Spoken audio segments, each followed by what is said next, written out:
साथियों नमस्कार। उम्मीद है आप सभी अच्छे होंगे। अभी छात्रों के मन में लगातार एक कंफ्यूजन चल रहा है कि आरआरबी ग्रुप डी के लिए सभी साइंस साइंस पढ़ने कह रहे हैं और साइंस में भी एनसीईआरटी पढ़ने कह रहे हैं।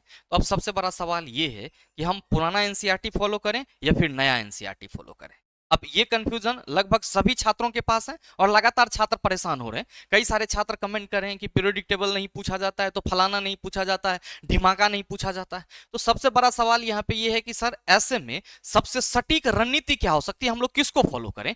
क्या सिलेबस जो एनसीईआरटी का बदला है क्या रेलवे में भी बदला हुआ दिखेगा? तो मेरे मित्र इसके लिए आप सबों को थोड़ा सा यहाँ पे गौर फरमाना होगा। ध्यान दीजिएगा कि जो मन में डाउट है कि कौन सी एनसीईआरटी बुक पढ़े, कौन सी एनसीईआरटी बुक पढ़े, इसके लिए आप सभी रेलवे ग्रुप डी के ऑफिशियल अगर आप सिलेबस को देखेंगे तो इसमें जो चीजें कही गई है जनरल साइंस के बारे में वो ये है, the syllabus under this SOL cover physics chemistry and life science of 10th standard level CBSE. अब यहां पे आपको जो फिजिक्स केमिस्ट्री और लाइफ साइंस बोले तो बायोलॉजी से सवाल पूछे जाएंगे वो क्लास 10th स्टैंडर्ड तक का होगा, जो कि कौन से अंडर होगा? आप कहेंगे सर सीबीएसई। कौन से लेवल का? तो सर सीबीएसई स्टैंडर्ड का। अब सीबीएसई में भाई साहब आप सभी कहेंगे एनसीईआरटी चलती है। क्या चलती है? एनसीईआरटी चलती है।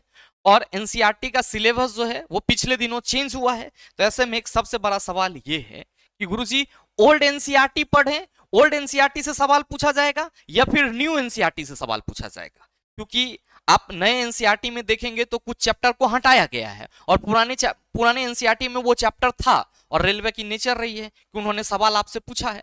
तो कई सारे छात्रों के मन में ये भ्रम जैसी स्थिति है कि पीरियोडिक टेबल इस बार नहीं पूछा है तो क्या आगे पूछेगा, हम लोग क्या करें क्या ना करें? तो मेरे मित्र जरा सा गौर फरमाइएगा, ओल्ड एनसीईआरटी और न्यू एनसीईआरटी के सिलेबस पे दूध का दूध पानी का पानी हो जाएगा। क्या है सर? तो मेरे मित्र ध्यान देना कि ये आपका क्लास 9th का ओल्ड एनसीईआरटी है, क्लास 9th का ओल्ड एनसीईआरटी है और इसमें टोटल जो चैप्टर हैं वो 15 चैप्टर हैं। टोटल जो चैप्टर हैं वो कितने हैं? 15 चैप्टर हैं। और ये जो मैंने यहां पे राउंड करा है चैप्टर को, इस चैप्टर को ओल्ड एनसीईआरटी में से हटा दिया गया है। ठीक है, जो नया एनसीईआरटी बना है उसमें टोटल कितने चैप्टर हैं? सर 12 चैप्टर है। अब ध्यान देना ये क्लास 9th की है। अगर हम क्लास 10th की बात करें तो क्लास 10th में पुराने एनसीईआरटी में आपका टोटल 16 चैप्टर है। टोटल 16 चैप्टर है और ये 3 चैप्टर जैसे कि पीरियोडिक टेबल, ऊर्जा के स्रोत और प्राकृतिक संसाधनों का संपोषित प्रबंधन, इसको हटाया गया है। अब अगर इस तीनों चैप्टर को हटा के देखें जो आपका नया एनसीईआरटी है उसमें क्लास 9th और 10th के सिलेबस, तो सर आपका कुछ इस तरीके से है। पुराने सिलेबस के अनुसार क्लास 9th और 10th में आपको टोटल 15 चैप्टर क्लास 9th में और 16 चैप्टर क्लास 10th में, टोटल 31 चैप्टर पढ़ने थे।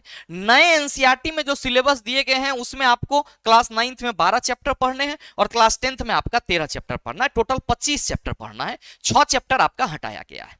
तो ऐसे में एक सबसे बड़ा सवाल कि सर हम पुराना एनसीईआरटी फॉलो करें या नया एनसीईआरटी फॉलो करें? सवाल कहां से पूछा जाएगा? तो भाई मेरे रेलवे ने जो आपको गाइडेंस दिया है उस गाइडेंस में इन्होंने ये लिखा है कि जो हम सवाल करेंगे वो क्या करेंगे? 10th स्टैंडर्ड लेवल से सवाल करेंगे और वो भी सीबीएसई पैटर्न का। तो यहां पे इन्होंने न्यू ओल्ड मेंशन नहीं करा है। हाँ ठीक है कि 2024 के पैटर्न में जो आपको सवाल देखने को मिले उसमें क्या थे?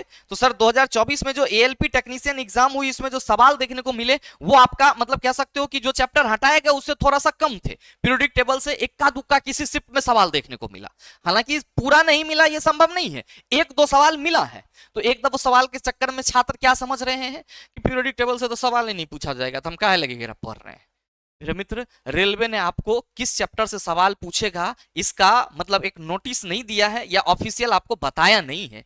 इसीलिए ये जो सिलेबस चेंज की गई है न्यू एनसीईआरटी की वो किस लिए है? तो एकेडमिक जो क्लास 10th में छात्र पढ़ रहे हैं, क्लास 9th में छात्र पढ़ रहे हैं, उसका बर्डन थोड़ा कम हो इसलिए हटाया गया है। कंपटीशन में इसको सर नहीं हटाया गया है। और ध्यान दीजिएगा कि अगर आप मुख्य रूप से देखेंगे तो आपके कंपटीशन के लिए जो आप कह रहे हैं कि हम नया वाला एनसीईआरटी फॉलो करेंगे और हमारा चीजें अच्छा हो जाएगा, तो अगर जैव विविधता से सवाल पूछ दिया ना तो रिजल्ट यहीं पे लसक जाएगा। अगर हम बीमार क्यों होते हैं इससे सवाल पूछ दिया ना तो प्रॉब्लम यहीं खड़ा हो जाएगा। ठीक है, अब प्राकृतिक संपदा हालांकि ज्योग्राफी वगैरह में पढ़ते हैं तो ये उतना मायने नहीं रखेगा, इंपॉर्टेंट नहीं है। लेकिन मेरे मित्र जब 2 चैप्टर पढ़ रहे हो तो थोड़ा एक चैप्टर पढ़ने में तो बहुत दिमाग लग जाएगा। हम तो आपको यही कहेंगे कि अगर आपके मन में ये डाउट है कि हम ओल्ड एनसीईआरटी पढ़ें कि न्यू एनसीईआरटी पढ़ें, तो हम आप सभी को सलाह देना चाहेंगे, अगर आप हमारी बात मानेंगे तो आप मेरे मित्र ओल्ड एनसीईआरटी को फॉलो कीजिए। किसको? ओल्ड एनसीईआरटी को फॉलो कीजिए, ताकि सर रेलवे से एक कदम आप आगे रहो, ताकि रेलवे से आप एक कदम आगे रहो। अब ध्यान देना कि ओल्ड एनसीईआरटी में आपको जो चैप्टर हटाए गए हैं वो जैव विविधता है, यानी कि बायोडाइवर्सिटी है। तो सवाल आने की संभावना तो इससे है ही, प्लांट किंगडम और एनिमल किंगडम से। बायोलॉजी में पढ़ना है ना, और आपको तो फिजिक्स केमिस्ट्री बायोलॉजी दिया हुआ है। तो इस चीज को आप माइंड से हटाएंगे, आप सीधा सीधा किसको फॉलो करेंगे? सर ओल्ड एनसीईआरटी को फॉलो करेंगे।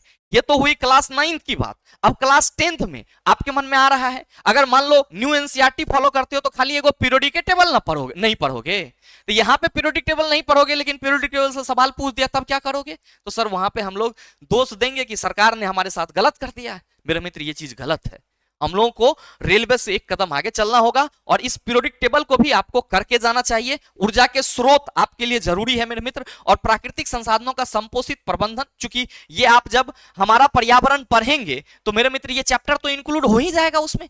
तो एक चैप्टर यहां आपके लिए इंपॉर्टेंट नहीं है जहां से कम सवाल देखने को मिलते हैं, ये आपका चैप्टर 16 प्राकृतिक संसाधनों का संपोषित परिवर्तन, और दूसरा ये खाद्य संसाधनों में सुधार। यहां से हम मान सकते हैं कि ये दोनों आपके लिए इंपॉर्टेंस नहीं रखता है। लेकिन जैव विविधता मेरे मित्र, हम बीमार क्यों होते हैं, प्राकृतिक संपदा, और साथ में ये जो आपका तत्वों का आवर्ती वर्गीकरण है, ऊर्जा का स्रोत है, ये आपके लिए इंपॉर्टेंस रखता है। इसीलिए आप जितने भी छात्र हैं वो कृपया करके ओल्ड एनसीईआरटी को फॉलो करेंगे, तो हमें लगता है कि जो आपकी सक्सेस रेट है वो थोड़ा सा हाई रहेगा। और ये जो कंफ्यूजन मन में चल रहा है कि फलाने चैप्टर से नहीं पूछा, चिलाने चैप्टर से नहीं पूछा, तो मेरे मित्र आप भ्रम में मत रहिए, आपको पूरा चीज करके जाना है, आपकी पूरी तैयारी होनी चाहिए। रेलवे जहां से भी सवाल पूछे आप उसका सटीक जवाब दे पाओ।